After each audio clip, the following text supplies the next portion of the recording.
Bismillah ar-Rahman ar-Rahim. The next section is Mawtu Walid al-Nabi wa dhikru murdi'atihi. The chapter concerning the death of the Prophet ﷺ's father and his wet nurses. Bayanu mawti walid al-Mukhtari wa kam lahu kana min al-adhari. Al-dhi'ru is a wet nurse. They're also called murdi'. For people that are studying Arabic, generally, if it's an unambiguous substantive, in other words, if the noun is clearly male or female, then the Arabs don't need to indicate that it's a female. So they'll just use the male, generally the male form, which shows you that it's not a male form. It's just a way of characterizing it. So you don't say murdi'a because only a woman does wet nursing. You say murdi', or you say hamil for a pregnant woman. You don't say hamila or dhi'r, same like that. So وَمَاتَ عَبْدُ اللَّهِ وَهُوَ حَمْلُ وَكَمْ حَوَتْ مِنْ شَرَفٍ هُذَيْلُ. So he says Abdullah died while the Prophet ﷺ was in utero. So the Prophet was still in his mother's womb when Abdullah died, and he died. He got a fever. He actually, they had a very short honeymoon, and then he went to on a trip and died from his fever. And then, وَكَمْ حَوَتْ مِنْ شَرَفٍ هُذَيْلُ, and what honor the clan of Hudayl obtained. لَمَّا غَدَتْ بِنْتُهُمُ السَّعْدِيَّةِ مِنْ أُمَّهَاتِ أَشْرَفَ الْبَرِيَّةِ, as a result of their daughter, the Sa'diyah. So Banu Sa'd is really very close to here, and there's still Sa'di people. There's Banu Sa'd are here. We were just, our driver last night was from Banu Sa'd. So there's still, the tribes are here, and that tribe will be honored as long as there's Muslims, because, and he said, you know, I'm from Halima Sa'diya's tribe. Like, he knows that that's his ancestors' tribe. So that's exactly what he's saying here. How much honor, what honor the clan of Hudayl had because they had this wet nurse. And the story that it's worth telling, there was a drought in this region, and it was a very difficult year. The Banu Sa'd were Bedouin, and the Bedouin were noted first of all for their language. So they had a very high language. It was very pure Arabic, and also the number of words that they used was greater than the words that they used in the city. What you'll note when you get into Arabic, if you ever see the desert Arabs when they relate hadith, they're very different from the other hadiths. They're actually very complicated. Halima Sa'diya's hadith, you need a dictionary. If you look at the hadith that she relates, she uses words that are just not commonly used, but that was their language. So the Quraysh, who were the Ahlullah, they were the people of God, they had a special ontological status, so to speak, amongst the Arabs. They had a special, they saw them as a special type of people, that they were not like other people, and they had leadership responsibilities. So the aristocrats amongst them would send their children to be with the desert Arabs in order for them, for two reasons. They believed that the air was better than in the cities, that it was healthier air. They thought that it was good for the young children so it was a Spartan type belief, like in Greece, the idea of raising your children in Spartan environments so that they would have very strong, what we would say today, immune systems. And then also to learn this pure Arabic. So the Prophet ﷺ, when he was born, they had it was almost like a souk, and the Bedouin women would come in, and the Qurayshite women would sit with their babies, and the Bedouin women would come and make a deal. Which, one of the things you have to marvel is at this trust, the level of trust in the society. So you can imagine, because of the tribal conditions, if people gave their word, it shows you the Arabs, how extraordinary the word was amongst the Arabs. Because they're handing over their baby to a complete stranger.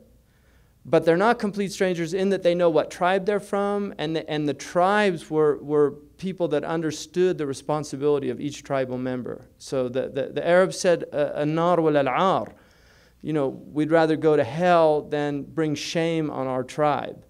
And that was a very, very strong Arab perspective. So the trust was immense. But the Amina Zuhriya was, at this point, she was in the Hashemite clan, even though she's a Zuhriya, but she was, because her son is a Hashemite from Abdullah, but they were on hard times. And he was considered yatim, because if they lost the father, then the major caregiver, الرجال قوامون على النساء, this was the Arab system that men were the caretakers of women. And so the loss of the father was a major event. Now, obviously, you have the uncle who takes those responsibilities, the grandfather in the case of the Prophet at this time. But when the wet nurses came in, they saw, and they knew, because it was like a gossip thing. They knew who was who and which family was going to, that's a Makhzumi baby, a lot of money there. So that was the kind of, they were hoping to get benefits from the children. Well, Halima relates the hadith and says that all the babies got taken except for the Prophet ﷺ. And she said to her, she didn't find a baby that day, and she said to Abu Kabsha, her husband, I don't want to go back to the desert without anybody, so let's go back and take that orphan. And so she went back. And what's interesting, on the way, her donkey was really wasted. It was a female donkey, Atan, and it was very weak, and she was the last with the women were riding the donkeys, and she was the last because her donkey was so slow. And so she goes, and she comes and she said the Prophet ﷺ was sleeping on a green blanket, and she could hear his snoring, she said. And she made the deal with Amina, and she took the baby, and she said that right when she took the baby, she could feel the milk in her breasts.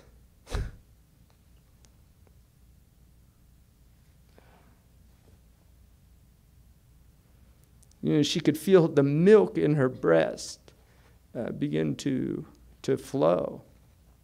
And because she had another child, she said the Prophet ﷺ would only take from one breast. So then when she gets on her donkey to go back, suddenly the donkey's got all this energy. And she said it was riding ahead of all the other donkeys. And she said, the other women said, Halima, did you get a new donkey in Mecca? She said, no. And they said, well, what happened to your donkey? Where'd it get all that energy? But that's the reality of the Prophet ﷺ, is that everything was aware of, even the stones. Some of the Sahaba had the unveilings, and they heard the stones greeting him. So these are real events, that real human beings that happen to people. But when she gets back that night, when when Abu Kabsha went out to milk the sheep, all udders were full. And he brings in, they said it was the first time that they'd went to bed full for a long time. And he said to her, you've brought a Nasama Mubarakah. This is a blessed soul you've brought into our house. So they connected, they could see the connection between what was happening. And then when they would send the animals to graze despite the drought, they would come back with their udders full.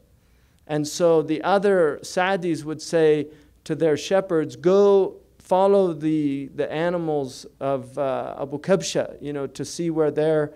But it wasn't about the physical, it was about the barakah. And that's the secret of barakah, because barakah is where a little something that has a little bit of barakah has the same result of something that there's a lot of. A little with barakah is better than a lot without barakah. So you can eat a little bit of food. If it has barakah, you feel satiated, and you'll get more nutrition from the food.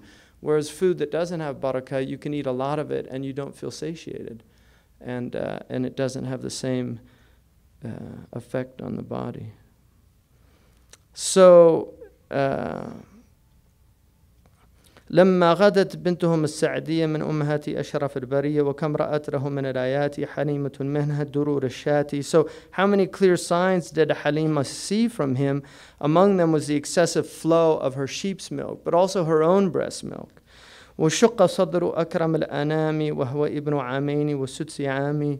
And the noblest of humanity's chest was split when his age reached 2 years and 2 months. He was playing, and so this would be, he would be walking and probably talking. Some children, precocious children, start talking by that age. They're talking, but he would definitely have been walking. So he was playing with his brothers and sisters in the Rada'a, and two angels appeared and they fled.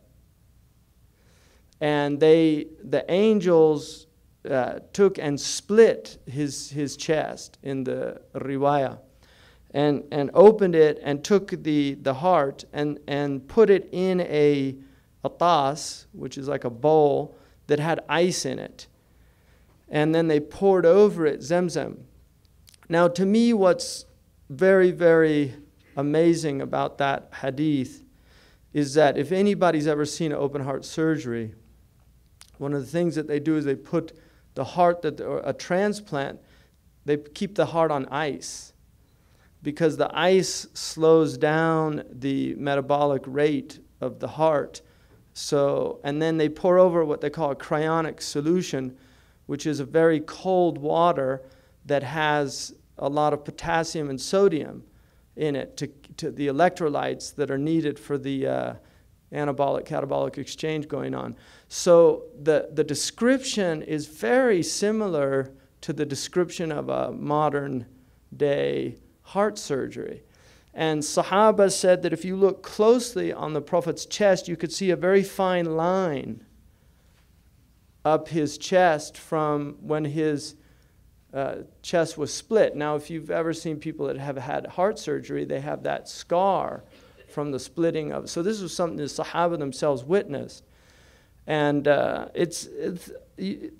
now open heart surgery is a common thing, but in these times to hear that, the idea of having the chest split and the heart taken out and that operation occurring is just something really quite extraordinary. So وَالشُّقَّ لِلْبَعْثِ وَلِلْأَسْرَاءِ أَيْضًا كَمَا قَدْ جَاءَ فِي الْأَنْبَاءِ. And it was also split at the outset of his prophetic mission. He had his heart washed 3 times.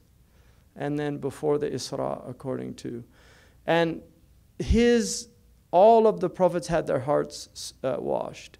And the bowl that was used was the same bowl. And it was actually the bowl, according to some narrations, it was in the tabut of the Jews, in the Ark of the Covenant, that they had the bowl in there with the staff of Moses and some of the other relics from the prophets. And then he says, وَكَمْ حَوَتْ ثُوَيْبَةٌ مِّن بَرَكَةٍ لَمَّا غَدَتْ ذِئْرًا لَهُ وَبَرَكَةً. How many blessings Thuwayba gained after becoming a wet nurse, as did Barakah. So these were the women that were in that were, and Thuwayba was the one that was freed for giving the good news. So لما غدت ذئرا له وبركة إن حضنته ثم بعد الأم غدا كفيل الجد ثم العم. So Barakah was his nanny, and then after the death of his mother he entered the guardianship of his grandfather Abd al-Muttalib, and thereafter of his paternal uncle Abu Talib when he died. وخلفته أمه ابن 4 سنين والجد ابن ضعفها فعي. So his mother died and left him when he was just 4 years old, and his grandfather when he was 8. So you should know this. ثم إلى الشام مع العم ارتحل والعمر في 13 دخل. He then traveled with his uncle to Syria. After that, after he had entered his 13th year. Now this also is something to think about, that he's a 13-year-old boy and he's going on a commercial trip with his grandfather. He was the one that wanted to go with his grandfather, with his uncle. Initially, his uncle did not want to take him. His uncle loved him, and his uncle used to sit. Even Abd al-Muttalib had a place at the Kaaba nobody could sit on. It was like this special place because he was Sayyid of the Quraysh. But whenever the Prophet came, he would let him play there, and he was amused by it, and he used to say, "Inna lahu sha'an," he's going to be something great. So his grandfather recognized that, and Abu Talib also loved him immensely. So he took him on this trip, and as you know, a lot of you are very familiar with these stories. But when he went, there's a tree that's still there. It's a stunning tree if you've ever seen it, a picture of it. It's an amazing tree. It extends out so far, the shade. But the tree that the tree that he was under when he went on his commercial trip and sat under that tree, that the Nestor, the Nestorian monk that saw him. On this trip, they came to Busra, which is on the border of Syria and Arabia. And Bahira or Buhaira, both riwayat are there, Bahira or Buhaira. Buhaira was the monk. He was probably a Nestorian monk, and he was there he had a dair, like a little monastery. And when he saw the Prophet ﷺ, he recognized certain signs: the tree, the cloud that shaded him, and he knew that there was a prophet coming. And he asked. He made a banquet, and he invited all of these Quraysh. And that was the first time they used to stop there, because it was a place on the road to Syria that they would stop. So they knew he was there, but he never paid them any attention before that. So this time he asked them all to come. And so they came. And when they came, they had left the Prophet ﷺ because he was the youngest, to take care of the animals with some of the servants. And Buhaira said, where's, everybody's not here. And they said, well, we left one boy out. And he said, no, I want everybody. So they brought him. And then Buhaira looked at the Prophet ﷺ, and he said, who's the father? And Abu Talib said, I'm the father. And he said, his father shouldn't be alive. He said, well, I'm the uncle. And this is a proof that the uncle and the father is the same in the Arabic language. So when Arabs say Abu, it can mean Ammuhu. And that's why when Jacob is told that your fathers Ibrahim and Ismail, even though Ismail is not his father, it's his uncle, but he's still called his father in the Quran. So, and also Ibrahim, when he tells his father, who's an idolater, it's actually Azar was his uncle. It wasn't his blood father, because his father was a muwahid.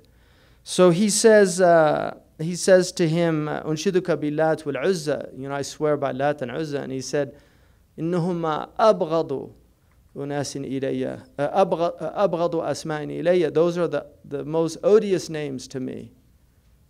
And because the Prophet did not like the idols from the time he could comprehend.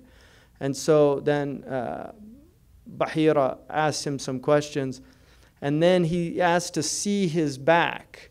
And he looks on his back, and on the back between his two shoulder blades was the seal. And the seal, they were raised flesh. It was a raised flesh in a circle. And it was a reddish. And that was the seal of that was mentioned in the earlier books. So he knew who he was, and he told Abu Talib, don't take him into Palestine, because he's worried about some of the Jews there that would know who he was. And this was a time of immense animosity between Jews and Christians. So you should know that the treatment of the Jews under the Christians was incredibly harsh. They were not allowed to go into Jerusalem, and they were extremely oppressed minority. So the animosity between these two groups was immense. So he tells them that, and the Prophet ﷺ actually goes back. He did not go past Busra. He goes back. And then he says,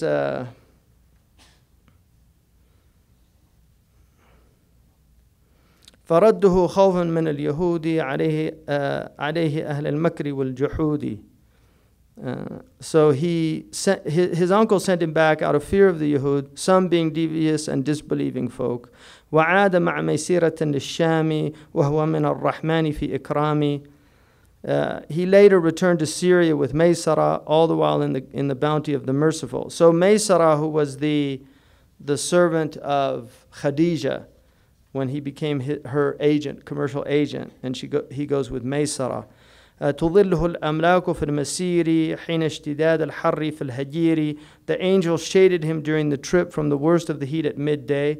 وإذ إلى مكة عاد وافتتح 26 من العمر نكح.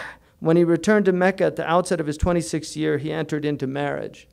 Now, the Prophet ﷺ, he actually tried to marry a woman before that, but could not because of his financial situation. But Khadija, من بعد 40 مضت لها من عمرها سنين. He married Lady Khadija after 40 years of her life had passed by. It was around 40 years. She might have been slightly younger than that, in her late 30s. خير نساء الناس يجمعين وقد أقامت معه 20. The best of women, all of them, she resided with him for 24 years. وربع مرزق البنين منها سوى أحدهم يقينا. And all of his children he was granted from her except for one with certainty. So that's only one of his children was not from her, Ibrahim from Maria al-Qibtiyya. ثم ابن 35 حضر بناء بيت الله إذ بنى الحجر. When he asked for Khadija's hand, she actually asked for his hand. When Maysara took him on this trip, she had never made as much money as she had when he was her commercial agent. Again, this barakah of the Prophet ﷺ. So he comes back, and then Maysara tells her stories about what happened, like that he saw the cloud covering. Khadija was also aware. Her cousin Waraqa bin Nawfal was somebody who had knowledge of the prophetic signs. He knew the Old and New Testament. And the Hanif people knew that there was a prophet expected. The Ansar knew that there was a prophet expected. So she actually thought that he might be that one. But she asked to marry him. She was very wealthy. She'd been married twice before. One died, and one of the marriages was not a good marriage. But she'd been married twice before. She married the Prophet ﷺ when she was around 40, and he was 25, 26 years of age, which is very interesting because one of the things that happens in marriage, generally, when usually men marry women that are younger than they are. I mean, this is kind of the general thing. In the Arab world, so it's not so much in the West. In the West, because of a lot of people meet their mates in school, so they a lot of times you'll find people that are close, similar age, maybe a couple of years difference. But in the Arab world, and generally in the pre-modern world, women tended to be 10 to 15 years younger than the men. In fact, we were asking this Bedouin man who was with us yesterday if he was married. I was with Shaykh Abdullah, and he said no. And we said, are you going to get married? And he said, well, I have a philosophy about that. And we said, like, what's that? He said, I'm going to marry when I'm 30, and I'm going to marry the girl when she's around 15 or 16. And we said, why is that? And he said, because when a man's around 42, he needs renewal. And he said, if I marry her, she'll be, when I'm 42, she'll be at the height of her youth. So I won't need renewal from somewhere else. So that was his. But that's very consistent with this kind of pre-modern view of things, that the men would tend to marry women that were younger. than they were. So he had it all worked out, this guy, yesterday. Yeah. And then we said, so do you already have the, oh yeah, he said, and he said, Shaykh Abdullah said, so is she happy about this? Ma عندها كلام.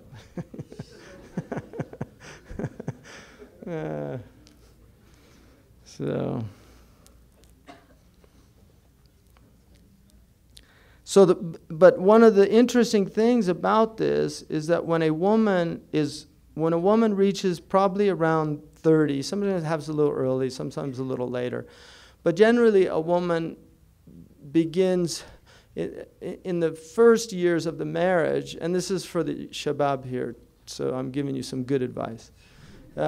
In the first years of marriage, she will often be a lot more tractable than she is later on.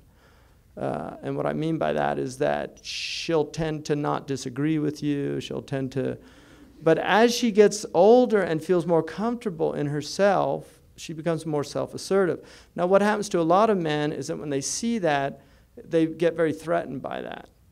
And then that's when some real conflicts can start. Now sometimes if a woman has that strong type of personality, that can happen right at the outset, and there's problems at the outset because the men aren't expecting that.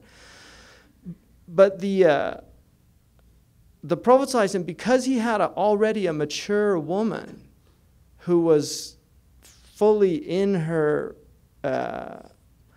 she was not, the Lady Khadija was a very strong lady. She was a independently wealthy woman. She'd hired men, she'd fired men. She had been married before, so she knew what to expect from men. So when the Prophet comes in, he's really the young one. He's the one that has no experience. And that's why her nurturing, the nurturing of Khadija for the Prophet ﷺ is very important. Now when you see the Prophet ﷺ get married to Aisha, who's very young, what you see from Aisha is almost immediately she's coming into her own. And that's because the Prophet ﷺ, he did not in any way suppress that aspect of the women that he was with. He actually encouraged that, for them to be independent, for them to have their own opinions, for them to challenge the opinions of the men they were with, which is very unusual. And that's why the Aisha disagrees with the Prophet. I mean, and you have to, imagine, I mean, this is the Prophet of God, Rasulullah. She believes in that. Her father is the #1 follower of the Prophet, and yet you can see how forthright she is in that. And we have so many intimate details of how he interacted with her. So he married her when she was at that mature age, and then stayed with her until she was into her 60s. So, and she was also a very beautiful woman. She was noted for her beauty. بيده الكريمة الزكية صلى عليه بارئ البرية. Now at 35, the Quraysh rebuilt the house, and there was a snake. When they decided to build it, there was this snake that used to come out every morning. It was a huge snake, and it hissed, and it scared. And they had superstition. They were superstitious, and they saw that as a sign from God that maybe this isn't a good idea to mess with God's house. And then one morning they went, and the snake came out, and it was hissing, and an eagle came down and just took it in its talons and flew off with it. And they said, Alhamdulillah, this is a sign that God's pleased with what we're doing. So they rebuilt the house, but they did not have enough money, because they made a condition that no money from a prostitute or from usury could be used to build the house. And so because of that, the donations, the fundraising didn't go as well as planned, and they were unable. So they built the qawa'id out, and that's what the shadarwan is. So when you make tawaf, that marble rukham that's there, that comes out, that's the original house. And that means that when you go up against the Kaaba, you're actually inside the Kaaba. So when you're up against the Kaaba, you're inside the Kaaba, because the wall of the Kaaba is actually at that shadarwan where it comes out. So You go in, you're actually inside God's house. So anybody that goes up against the Kaaba is actually inside the house. You don't need to physically go in, although it's quite an extraordinary experience for those who have had it to go inside the house. But and also inside the Hijr of Ismail is in the house. You're inside the Kaaba. Now, and it's important for people should know this, but when you make tawaf, you shouldn't go in that shadr one, because if you go in, you're not making tawaf. It actually breaks the shalt. So you have to stay away from that when you make. A lot of people don't know that, and they'll actually put their hand on the Kaaba as they're making tawaf. So that's an invalid tawaf.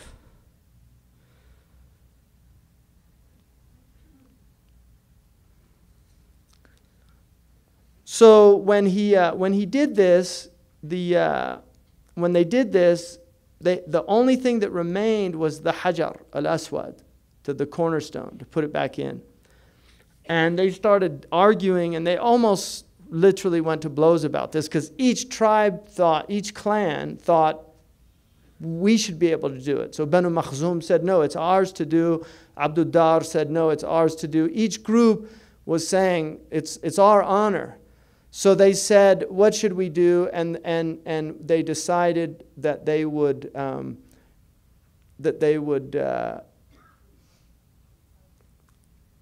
judge the first person that came through would be the one that would decide for them. So they were waiting, and the Prophet ﷺ was the first one to walk in. And then they all said, Radina bil Amin. You know, we're all content with the Al-Amin, because he was noted to be trustworthy. So the Prophet put the blanket out, put the stone on the blanket, had all of them pick up the stone, which is an amazing hikmah. The wisdom of the Prophet is obviously clearly manifested in this story. Picks up, and then they bring it up, and he is the one that placed the stone, sallallahu alayhi wasallam. So then he says, مبعثه صلى الله عليه وسلم بيان مبعث النبي الهادي صلى الله عليه خالق العباد وجاءه جبريل في غار حراء من بعد 40 عاما غبرا في يوم الاثنين بسورة العلق صلى عليه الله فارق الفلق فقام يدعو الإنس والجن إلى توحيد رب العالمين مرسلا. The beginning of his mission is at 40.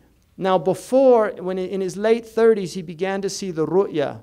Also, Sheikh gave me, I didn't bring it specifically for this, but because I had something written on the back. But Sheikh had one of his sons look up the thing about Abraham Lincoln, and he actually did have a dream 3 days before he was assassinated that he was going to be killed, assassinated at a theater, and one of his close friends actually, there were several witnesses him telling this dream. So the Sheikh used that example. He was surprised that neither I nor Dr. Abdul Hadi knew our history as well as we should have. I said, Sheikh.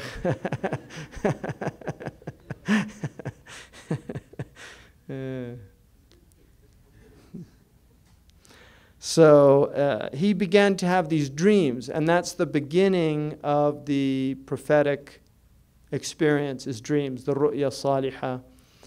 And he would have these dreams, they're very clear dreams. And then at 40, it was his wont to go up to Mount the Jabal Nur, which is there, the Ghar Hira, the cave. And this is actually something that his ancestors did also. It wasn't just the Prophet ﷺ, but it was actually a retreat for his fathers. So it was a place where his fathers went also. For those of you who have been up there, it's quite a small cave. You can actually, historically, not anymore because of the buildings, but you could see the Kaaba from inside the cave. So in the books of Sirah, they say, وَكَانَ يَتَحَنَّثُ فِي غَارِ حِرَى, that he used to do tahannuth. Tahannuth in Arabic, al-hinth, which is in Surah al-Waqi'ah, al-hinth al-azim, which is shirk. Tahannuth, tafa'ul, is one of the meanings of it is takalluf or tajannub, to avoid something. Like tahajjud is to avoid hujud, which is sleep. So tahannuth is to avoid hinth. So it was a place where he was able to go to empty out himself from the shirk that was around him. And he was doing, obviously, like what we would call meditation today. He was there to do his prayers. And during that period, at the age of 40, Jibreel alayhi salam comes to him. Now, when he comes, he's in Ramadan.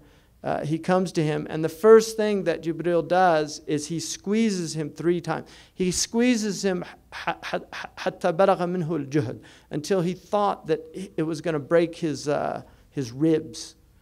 And he squeezes him 3 times, so hard that it was almost unbearable. And then, and some of the people of Ishara said that this was the last emptying out to prepare his it was like a spiritual emptying out. This is what they call in the mustarahat of the qawm, they call it the takhliya, which the 3 stages on a path to God are takhliya, tahliya, and tajliya, which is takhliya is the emptying out, tahliya is the adornment, so emptying out of everything other than Allah, and then adornment with the qualities that God, these qualities that God wants human beings to be adorned with, and then tajliya is where the meanings begin to be revealed to the person. So the Prophet ﷺ had this experience, and then iqra bismi rabbika alladhi khalaq is the first. And some say Ya Ayyuhan Muzammil, Ya Ayyuhan Mudaththir. But the Alaq is the most famous one mentioned. So the Prophet ﷺ, at that point when he has this experience, he goes out. Now he saw Jibreel fill all the horizon. So you can imagine the shock. He was literally in shock. And he almost literally goes over the hill. It's quite steep up there if you've ever climbed up there. It took us a few hours to get up. It's quite a haul. But he goes down, rushes down. He literally crawls into Aisha. He's shaking. So he's in trauma. I mean, any trauma physician knows when you read that story, because I worked in a trauma unit, when you read that story, he is in trauma. Now, one of the first things that you're supposed to do with a trauma person is you're supposed to wrap them up, because you need to bring the heat back into the body. And so what's so amazing to me about that story is that he is present enough, because when people are in trauma, they're completely absent. I mean, I saw a man die at Mina. He fell from the top. Where the jamarat were between, he was trying to cross over, and he fell down and landed right in front of us, Sudanese man. And I was with a physician, and he immediately got up, and we were telling him, sit down. And he said, no, I'm fine. Maybe a shaykh. He said, I'm fine. We said, no, sit down. And then boom, he just dropped dead. So when people are in trauma, they don't know it. But he was present enough to say, Zammiluni, Zammiluni, wrap me up. I mean, that is just such an amazing testimony to his state. Now, for those of you who have a Christian background, especially from Orthodox or Catholic tradition, which are the best ones, by the way.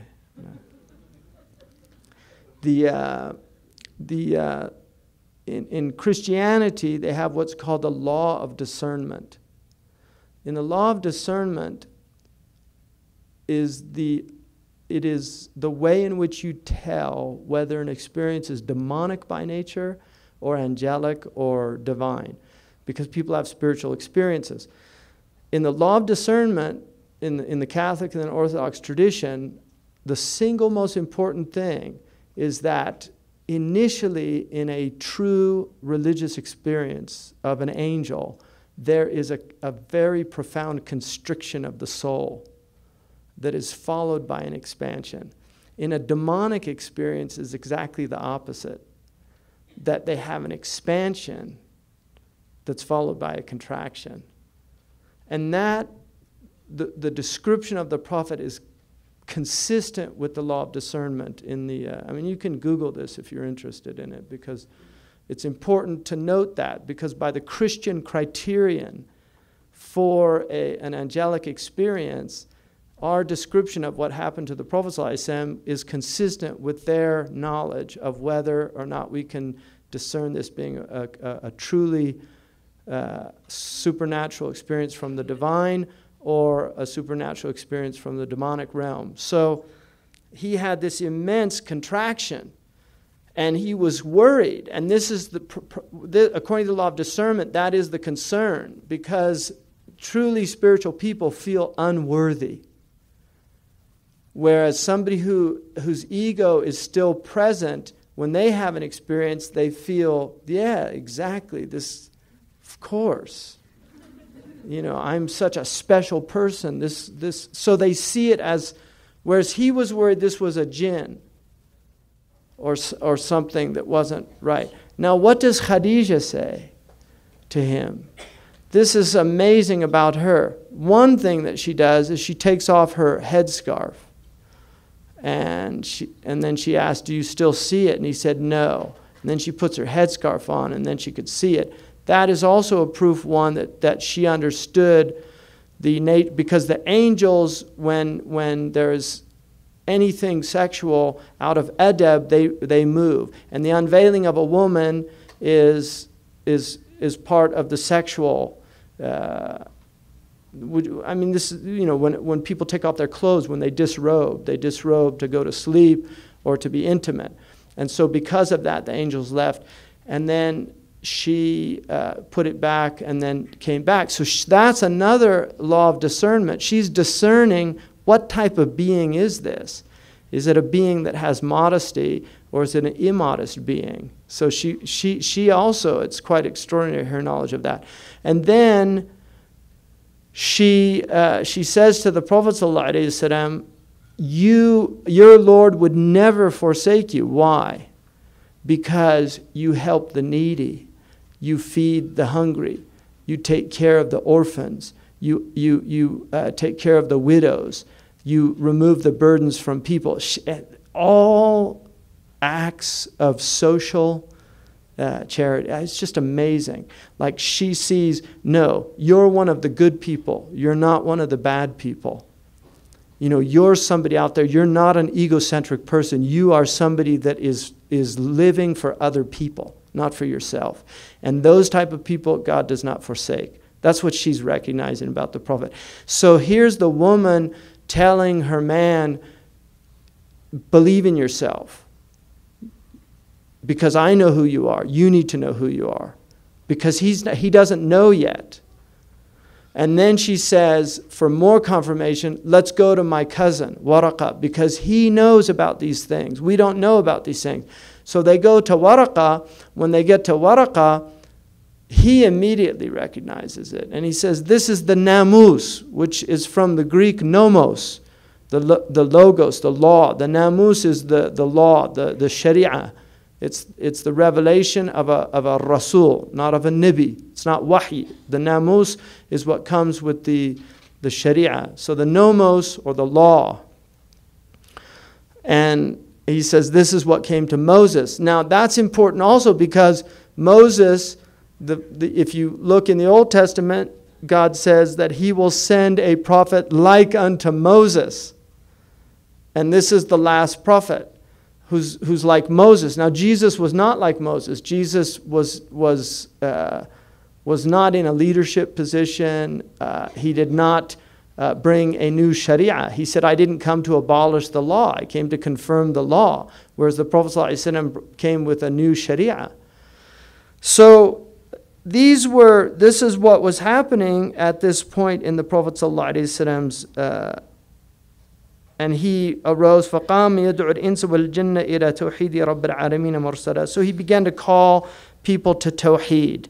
مُؤَيَّدًا مِنْهُ بِمَا أَعْيَى الْبَشَرِ. He was supported by God with miracles. إِحْصَاؤُهُ مِنْ مُعْجِزَاتٍ كَالْمَطَرِ. That it's impossible to really enumerate them. They were like rain, كالمطر نفعا وكثرة وكالسراج نورا ورفعة مع ابتهاج.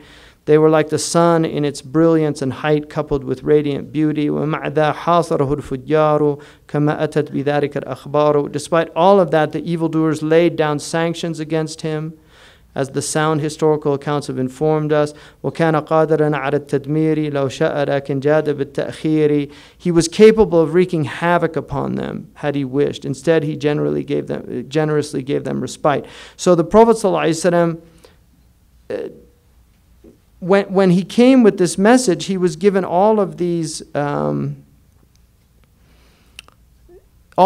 proofs. It was very clear. Despite that, Quraysh were very upset. They'd seen him grow up amongst them. They'd seen him as a child. He was from a poor family. Before that, he was not particularly distinguished amongst them other than for his honesty. He wasn't eloquent. He did not give speeches. He wasn't a poet. He wasn't wealthy. His money actually came from marriage. He married into wealth. So for all intents and purposes, they did not see him as somebody likely to be of any significance amongst them. And so it was quite troubling to them when he began to call them to the Tawheed. And then there are many stories. You have Dr. Ling's book. I would love to go into them because they are amazing, but because we have so much material to get through, I think I'm going to just stick to the text from now on because it's going to take us a while to get through this. And this is a really wonderful text for people to learn. If I have time, I'm going to try to actually put the English into a verse form, put it into a metered form so the kids can memorize it and things. Are there any questions about anything? Muna? I have a question about Sayyidah Khadija. You said that she was married twice before the Yeah. once a widow, and the second marriage, what was it? It just didn't work out. Yeah, she divorced. Because I thought she was widowed twice. You know, there might be khilaf about that, but because there are khilaf about a lot of that before the Ba'atha, even after.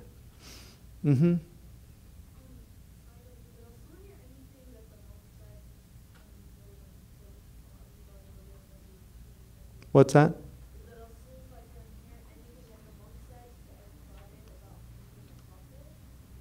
He didn't really say he was a prophet. He just told him, that this man has he has a divine, I mean, in essence, he did tell him that.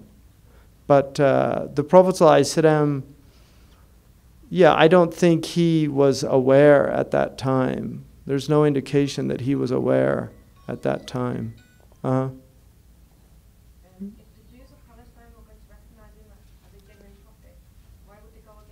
Well, no, because some of them did not. They knew that there was somebody coming that would remove their position because they had a special status. And the Prophet ﷺ he's the Nabiyyul Ummiyin. He's the Abrahamic prophet that universalizes the covenant, because they rejected Jesus.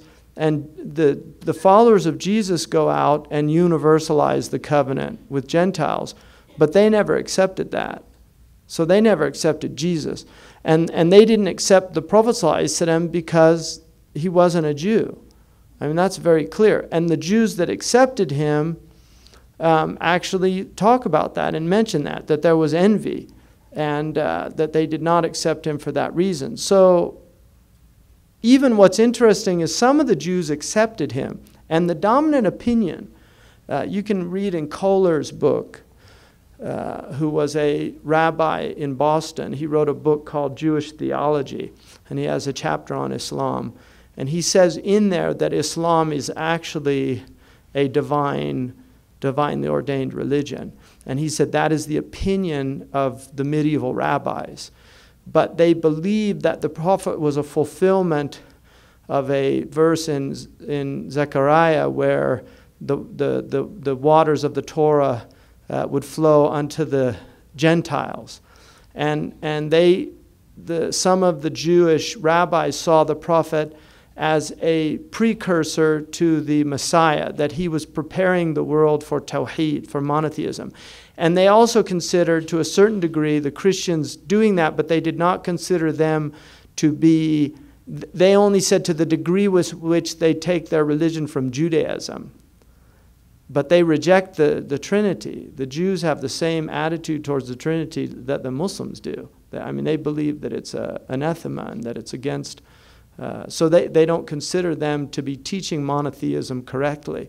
Whereas the Jews believe that we are Noahidic people. The Muslims are Noahides, which is, it's nice because in Judaism, they believe that Muslims are saved. They don't believe Muslims are pagans or idolaters, because we're following the Noahidic laws. The Noahidic laws are 7 out of the 10 commandments, and we follow those.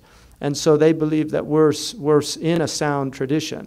But they say that he's Nabi al-Ummiyin, he's not a Jewish prophet. And that is why in our books of Aqidah, that's mentioned specifically that they're still kafir if they say he's a prophet but not to us. Because that is the position of some of the Jews, that the Prophet ﷺ is a prophet but not to the Jews. And then many Jews became Muslim historically, and they still become Muslim, which is why it's important to recognize that oftentimes in our books it makes blanket statements about the Jews. You have to be very careful, because the Arabs, first of all, have a rhetorical device which they call itlaq al-kull al-ba'd, to use a universal for a particular, to use to say everybody when you mean somebody. Like in the Quran it says قَالَتِ الْيَهُودُ يَدُ اللَّهِ مَغْلُولَةٌ غُلَّتْ أَيْدِيهِمْ. The Jews say that God's hand is bound. May God bound their hands. If you read in the Tafsir, Ibn Juzay al-Kalbi said the Jews don't say that. Only one Jew said that. When the Prophet was asking for money, one of the Jews in Medina said, "Oh, is God's hand bound?" He was making fun. To a devout Jew, that's blasphemy to say that. So, unfortunately, a lot of Muslims, Arabs read these things and they think, oh, that's just the Jews. No, they're devout Jews. They have the same types of laws that we have about talking about God and things like that. So, it's important not to. You just have to be careful reading this literature, the pre-modern literature. Do we know what prayers the Prophet used to do in the last I've tried to look for it. There's no real descriptions of what he was doing up there. But the Hunafa definitely had practices that they did. Mm-hmm.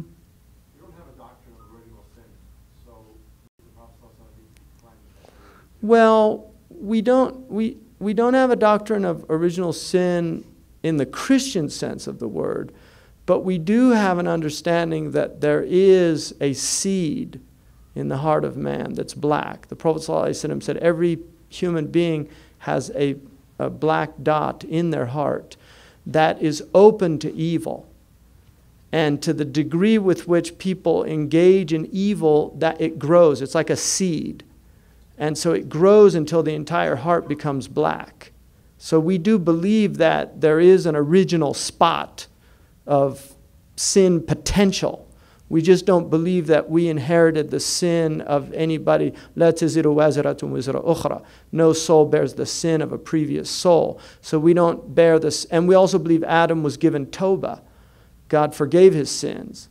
But we do believe that sins are visited upon people from their ancestors, that the effects of sin are visited upon people, which is not to say those people are responsible, but they get the results of the sin.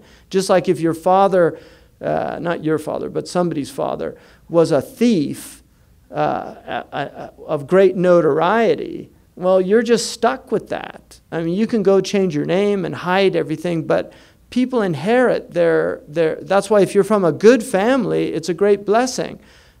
And you should be even more grateful to your parents if they're good people. But if you come from a family that has bad people, you get affected by that. And in the same way, people are affected by the sins of their ancestors. No doubt about that. So people in the back, go ahead. Given the Quraysh tribe leaders believed in the idols, what was the importance of Hajar in that respect? Well, the Hajar was a stone that came from heaven. It was, Allahu A'lam, it's maybe a meteorite, but I mean, it is a meteorite. I mean, they've analyzed it, and it's not from the earth. And according to the narration, it came down to the Jabal Abi Qubays, which is where the king's palace is now. And it had a light that spread out, and that light is where the hudud of the haram, where that light reached is where the haram's hudud are, according to one narration. So it was put into the house when Ibrahim a.s. built the house. He put the stone in the house.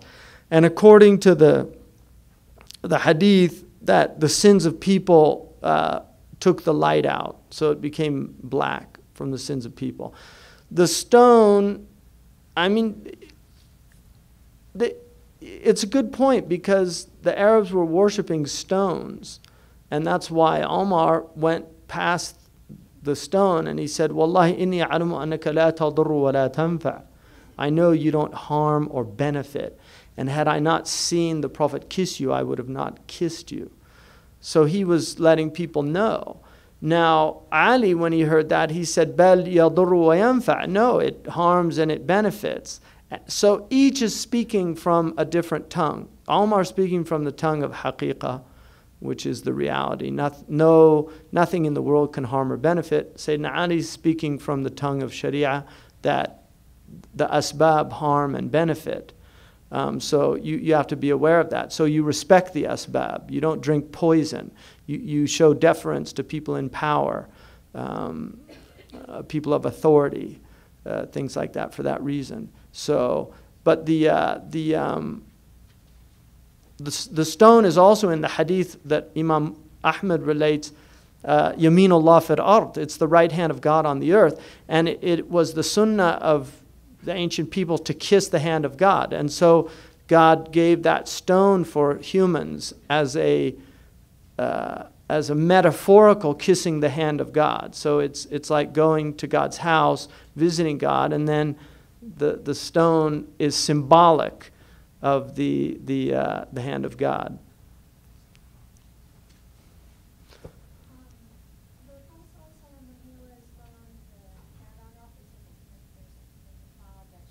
Mm-hmm.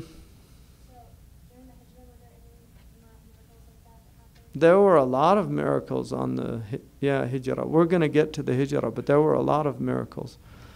Mm-hmm. Regarding Rihla, I've read different riwayas on how long he lived after that and whether or not he became Muslim. He's definitely a Muslim, and the Prophet ﷺ said, do not speak ill of him. He believed in the Prophet ﷺ. He died shortly thereafter, which makes sense because the Prophet ﷺ, because he had knowledge of the previous dispensations, that could have been used as some of the Quraysh said that a Persian was teaching the Prophet all of these stories. So, but he did die shortly thereafter. And he said he wished he could be with him when his people chased him out. And he said, are my people going to chase me out? He said, no prophet has come with this except his people chased him out. Sallallahu Alaihi Wasallam. You said that in the there are 3 steps, Takhliya, tahliya, and tajliya. So did the Prophet have this 3 steps specifically, or did he have the tajalli from the very beginning?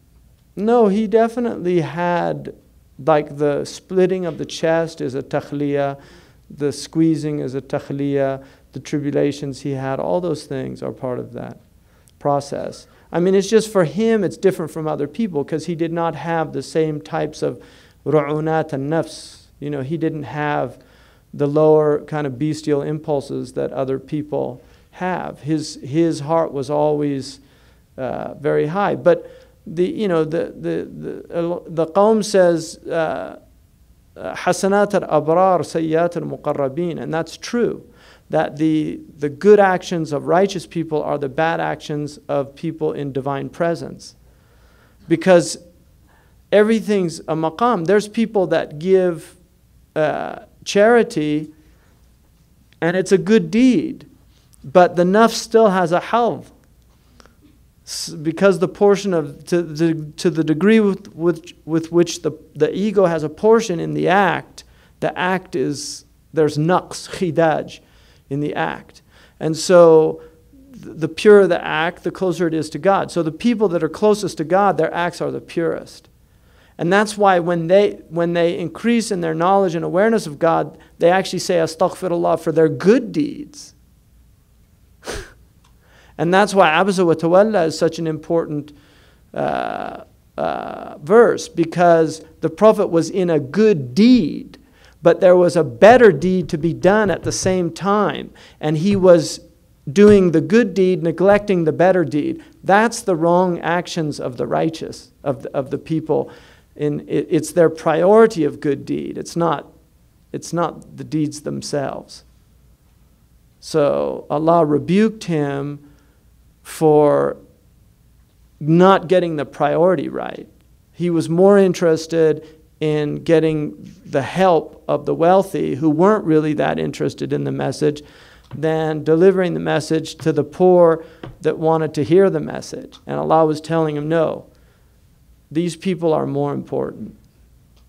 Is there a place where the seer is there from his perspective, saying that this event is the khati, this event is the jannah, You'll see that just, you read that in some of the Sirah al-Halabiyya. He goes into some pretty amazing spiritual insights into what's going on.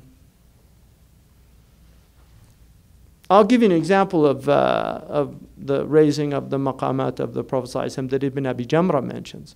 Ibn Abi Jamrah says at the beginning of the message, he's going to Gar Hira to get away from all the distractions. At the end of the message, he's praying with his beautiful 18-year-old wife on the bed in front of him, and when he goes into sajda, he hits her legs so that she can pull them up. He said he's in a complete state of presence to where even there's just no distraction. So that's an example that Ibn Abi Jamrah mentions about that.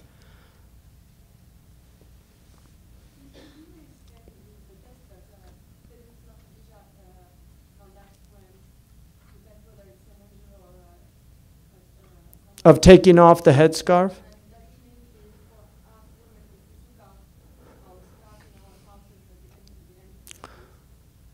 No, you can't. In your house, you're completely, you're completely, it's out of adab.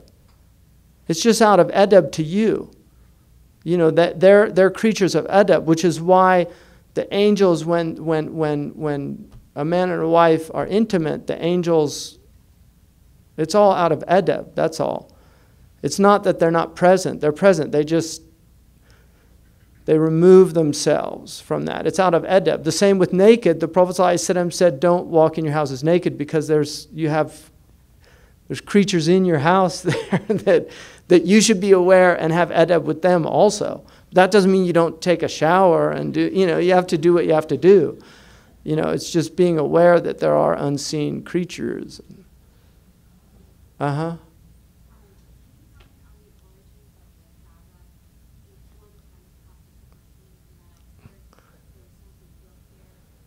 It was first built by the angels. There's a lot. The Bayt al-Ma'mur is in the heavens, and the Bayt al-Ma'mur is connected to the earth through the Kaaba. So there's a connection between the heavens and the earth. That's why it's such an amazing place to be at, because it is the direct connection. It's like a wormhole in quantum mechanics. It's one of those amazing places where the dua just goes straight up. Adam then built the Kaaba. And then it's over time, it was destroyed, and then it was rebuilt by Ibrahim and Ismail. Did somebody over there?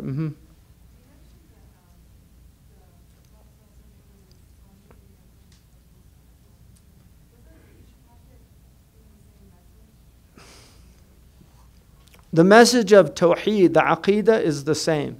The Sharia changes. So the Aqidah is always the same. They teach about Ba'ath, they teach about the Yawm al-Qiyamah, they teach the oneness of God, they teach about the prophets, about revelation. You know, the 6 things that we believe in, they all teach those basic things. Iman billah, wal yawm al-akhir, wal kutub, wal malaika, wal qadr khayrihi, wal sharrihi, wal ba'ath. Those things they teach. But Sharia differs. There are many things in the previous Shari'as that have been removed from us. So we can eat things they couldn't eat. We can do things they couldn't do.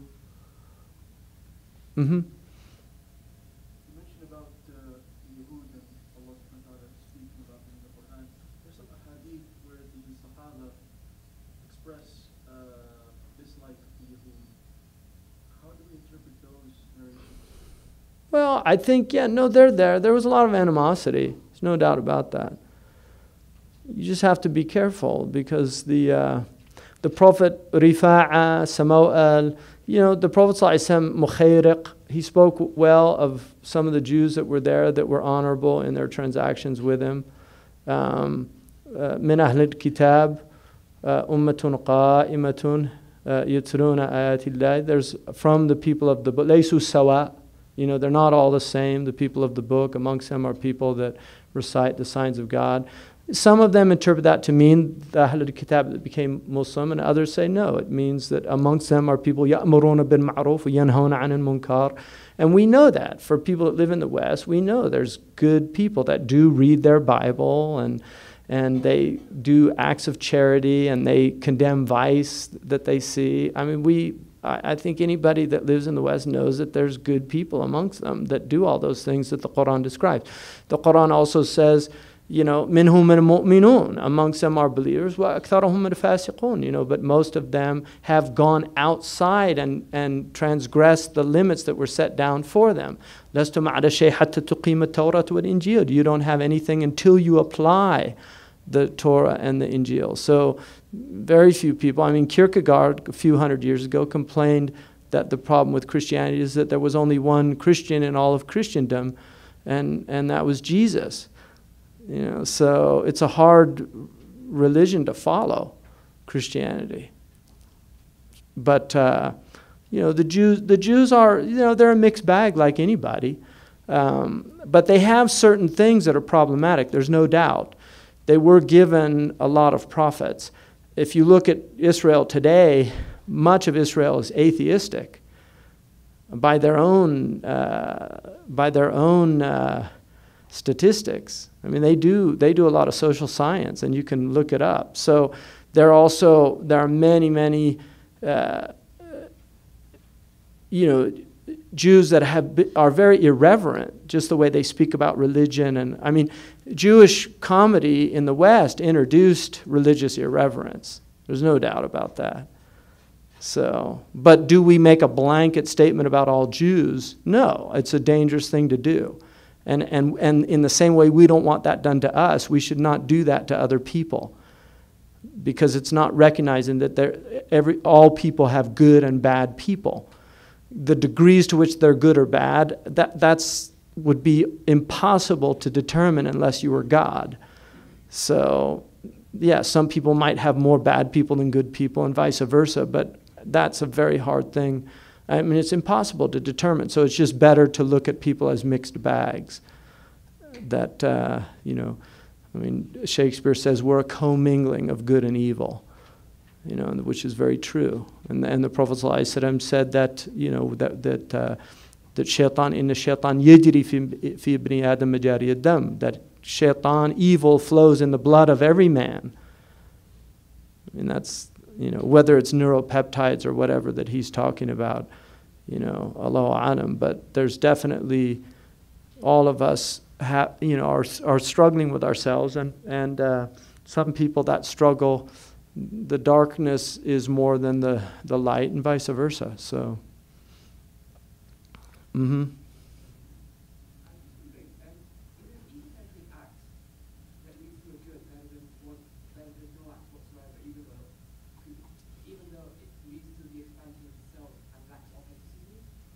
well, no, good is good. So anything that you do that's good, even if the ego is involved in it, it's better than doing something than nothing or than bad. There's no doubt about that. And, you know, Qadi Abu Bakr said that ikhlas is so precious that even if you're sincere for a moment in your life, it'll be enough for you. وَمَا أُمِرُوا إِلَّا لِيَعْبُدُوا اللَّهَ مُخْلِصِينَ لَهُ الدِّينَ. They were only commanded to worship God with ikhlas. Qadi Abu Bakr says, وَقَفَتَ السَّمَاوَاتُ وَالْأَرْضِ بِتِلْكِ الْآيَةِ. You know, the heavens and the earth were like stood up when they heard that ayah, knowing how difficult that is. So, yeah. Last question, because I actually have to go. You already, go ahead. Can you just elaborate on, you mentioned that when you touch the Kaaba, it invalidates your salah. Is that the case for the black stone as well? No. Blackstone and Rukn al-Yamani don't go in that. But that marble around the Hijr Ismail does, so you shouldn't touch that either. But the black stone don't, or the Rukn al-Yamani, neither of them invalidate, because the Prophet touched the both of them. Alhamdulillah, Jazakumullah khair. Inshallah, about Medina, I would do, you know, it's good to do prayer on the Prophet ﷺ on your way to Medina, and remember, you know, the Haram, you're not in Kansas anymore. You know, it's like you're in the Haram, and they're big places to be, and you really, the longer you're in them, the more forgetful you get. Shaykh Abdullah bin Bayya won't spend more than a few hours in either Mecca or Medina. He just won't. He comes in and he leaves. And I know a lot of the ulama are like that, because the more you know, the scarier it gets. The adab of those places is immense. So just try to be in the best state, be in a state of dhikr. Don't do ghiba. All those things are much worse in the haram. They are. They're bad wherever you are, but they're really bad in the haram. Please be very, very just respectful towards the people that are here.